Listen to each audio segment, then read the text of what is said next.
જય ખુખાર મેડીમાં તમારી કુલદેવી તમારી જોડે જ છે તે વાત ઉપર માતાજીએ શું કીધું આપણે આગળ પ્રવચનમાં જોશું।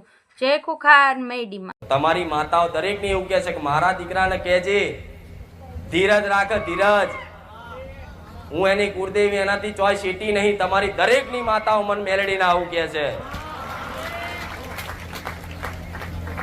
પણ આભાસ નહીં થતો, દેખાતી નહીં ને, એટલે શંકા ના કરતા કે મારી માં મારી જોડ નહીં। ઠેર ઠેર હોય, બધી જગ્યાએ હોય। જો કદાચ આવો વિશ્વાસ એક લગાવથી બંધાઈ ગયો હોય ને તો કદાચ તમારું કામ ના થાય ને તો હજુ એકવાર ફરી એકવાર કહું છું, તમારા મોઢેથી તમારી કુળદેવી માતાના નામથી મેણો ના મારતા।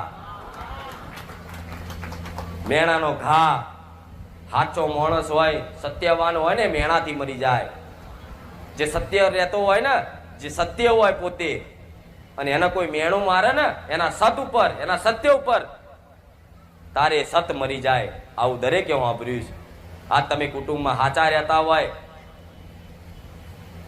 કર્તવ્યનિષ્ઠ રહેતા હોય, અને કોઈ તમને મેણા મારી જાય, તમને કેવું દુઃખ લાગે છે કે હું સાચો છું, હું સત્ય છું, મેં કોઈનું ખરાબ નહીં કર્યું, મેં કોઈ દુઃખ નહીં આલ્યા, છતાંય મને મેણું માર્યું, દુઃખ લાગે કે નહીં?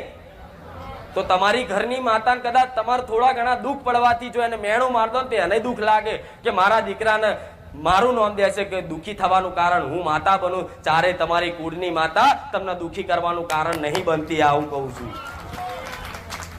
ઘરની માતાઓ ચારેય નહીં નડતી। પોતાની માં હોય, જનેતા હોય, એનો દીકરો ગમે તેવો ડાકુ લુચ્ચો હોય ને, ગુંડો હોય ને, ચોર હોય ને, તો હોજે આવે ને તે માં એને ભોણું કાઢ્યા લે અને કોરીએથી ખવડાવે। ભલે તું જેવો હોય ઠપકો હાલીને ખવડાવે એનો માં।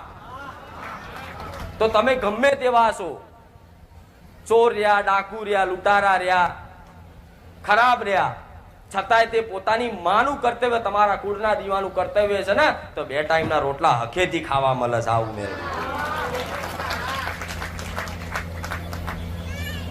પણ કદાચ દુઃખી થાવ ને એનો મેણું મારો તો માં તો વિચાર કરે કે નહીં કે મારા દીકરાને મારે કહેવું છે કે દીકરા તારા દુઃખી થવાનું કારણ હું નહીં, તારા કર્મો છે।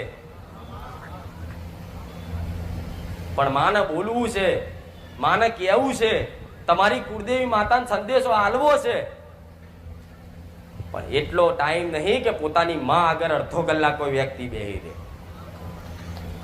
કહેશે કે દેવી શક્તિને બોલાવવા માટે, દેવી શક્તિને પ્રસન્ન રાખવા માટે થોડું ઘણું તપ જોઈએ। શું તપ ખરું? નહીં। દીવો કર્યો, અગરબત્તી કરી, હાથ જોડ્યા, માં હારું કરજે, નીકળી ગયા અને નોકરી ધંધે ગયા તો માતા યાદ ના આવે।